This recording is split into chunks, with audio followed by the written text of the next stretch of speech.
वृंदावन से राधे राधे भक्तों।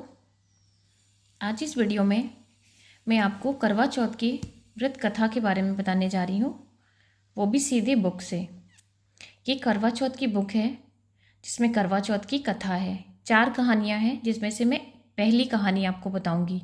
इसमें गणेश जी और लक्ष्मी जी की आरती है। ऐसी देखिए बुक है, ये आप सबके पास होगी या कलर चेंज हो सकता है, और ऐसे बुक के बारे में चीज़ें सारी बताई गई हैं। तो आइए कथा यहाँ से हम शुरू करते हैं।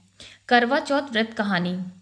मांधाता कहने लगे कि जिस समय अर्जुन नीलगिरी पर तप करने के लिए चले गए तो उनके पीछे द्रौपदी खिन्न होकर चिंता करने लगी कि अर्जुन ने बड़ा कठिन कर्म प्रारंभ कर दिया है, किंतु विघ्न डालने वाले शत्रु अनेक हैं। इस प्रकार चिंता करके श्री कृष्ण ने सब विघ्न को नाश करने का उपाय पूछने लगी। द्रौपदी ने कहा कि हे सर्व जगत के नाथ, आप मुझे एक ऐसा व्रत बताने की कृपा करें जिसके करने से सभी विघ्न दूर हो जाएं। श्री कृष्ण ने कहा कि हे महाभाग, श्री पार्वती जी ने भगवान शंकर जी के से यही प्रश्न किया था।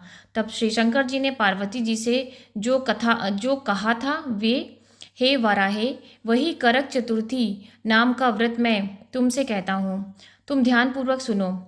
इस प्रकार के विघ्न को नाश करने वाला है। श्री पार्वती जी ने कहा कि हे भगवान, या करक चतुर्थी का व्रत कैसे किया जाता है तथा इसका विधान क्या है?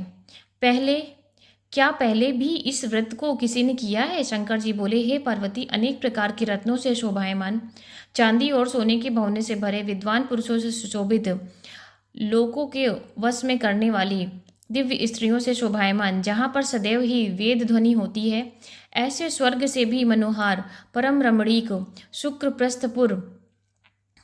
शुक्रप्रस्थ पूर्व दिल्ली शहर में एक वेद शर्मा नामक ज्ञानी ब्राह्मण रहता था। उसकी पत्नी का नाम लीलावती था। उसको महापराक्रमी 7 पुत्र और संपूर्ण लक्षणों से युक्त वीरवती नाम की एक कन्या उत्पन्न हुई। उनकी आंखें नीलकमल के समान और मुख चंद्रमा के समान था। उसके विवाह के योग्य समय आ जाने पर वेद शर्मा ने वेद शास्त्र के ज्ञाता विद्वान ब्राह्मण के साथ उसका विवाह कर दिया। इसके पश्चात वीरवती ने अपनी भाइयों की पत्नियां भौजाइयों समेत गौरा का व्रत किया। फिर कार्तिक कृष्ण चतुर्थी के दिन व्रतो उपवास कर सायंकाल में स्नान कर सभी ने भक्तिवश भाव से वट वृक्ष का चित्र बना करके उसके नीचे शंकर जी, गणेश जी और स्वामी कार्तिकेय का साथ पार्वती जी का चित्र बनाया और ओम नमः शिवाय इस मंत्र से गंध पुष्प और अक्षत आदि से गौरी जी का पूजन किया।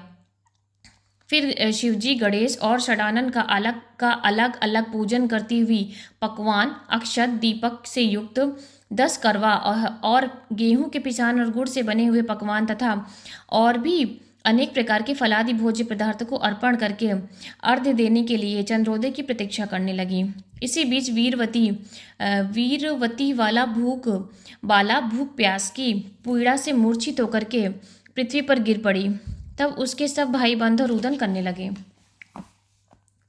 फिर वीरवती का मुख धो करके पंखे से हवा करके उसे ढांढस बांधने लगे कि अब चंद्रमा उदय होने वाला ही है। उसका एक भाई चिंता युक्त होकर एक महान वट वृक्ष पर चढ़ गया। बहन के प्रेम से दुखी भाई ने जलती हुई लुकारी लेकर के चंद्रमा के उदय होने का बहाना कर दिया। वीरवती ने चंद्रमा का उदय जानकर दुखों को त्याग कर विधि विधान से अर्घ्य दे करके भोजन कर लिया। इस प्रकार व्रत से दूषित हो जाने के कारण उसका पति मर गया। तब वीरवती ने अपने पति को मरा हुआ देखकर पुनः शिवजी का पूजन 1 वर्ष तक निराहार रहकर किया। वर्ष के समाप्त होने पर करक चतुर्थी का व्रत उसकी भौजाइयों ने किया। वीरवती ने भी पूर्वोक्त विधान से व्रत किया।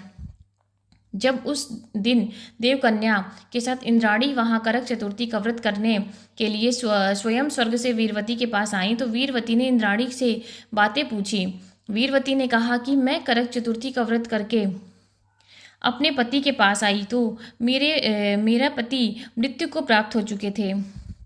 मैं नहीं जानती कि किस पाप कर्म से मुझको यह फल मिला है। हे मातेश्वरी, हमारे भाग्य से आप यहाँ आई हैं तो मेरे पति को जीवित करके मुझ पर कृपा कीजिए। इंद्राणी ने कहा, शुभांगे, गत वर्ष तुमने अपने पिता के घर में करक चतुर्थी का व्रत किया था, जो बिना चंद्रमा के उदय हुए तुमने उसको अर्घ्य दे दिया था। इसी से व्रत दूषित हो गया, तुम्हारा पति मृत्यु को प्राप्त हो गया, तब तुम यत्न के साथ इस करक चतुर्थी का व्रत करके करो। तत्पश्चात इस व्रत के प्रभाव से तुम्हारे पति को जीवित कर दूंगी। श्री कृष्ण जी के कहने से द्रौपदी इंद्राणी ने वचन सुनकर के वीरवती ने विधि विधान उस व्रत को किया। इस प्रकार उसके करक चतुर्थी का व्रत करने से इंद्राणी ने प्रसन्न होकर के जल के द्वारा अभिषिन्न कर उसके पति को जीवित कर दिया। वह देवता के समान हो गया। तत्पश्चात वीरवती अपने पति के साथ घर पर आनंद पूर्वक रहने लगी। वीरवती के व्रत के प्रभाव से उसको पति, धन धान्य, पुत्र और तथा आयु को प्राप्त हुआ। इसीलिए तुम भी इस व्रत को यत्न पूर्वक करो। सूत जी कहने लगे कि हे ऋषियों, इस प्रकार श्री कृष्ण के वचनों को सुनकर द्रौपदी ने भी इस करवा चौथ का व्रत किया, जिसके प्रभाव से संग्राम में कौरवों पर विजय प्राप्त करके अतुलनीय राज्य को प्राप्त किया और जिससे उसे सब दुख जाता है। जय माँ करवा, जय माता रानी। राधे राधे।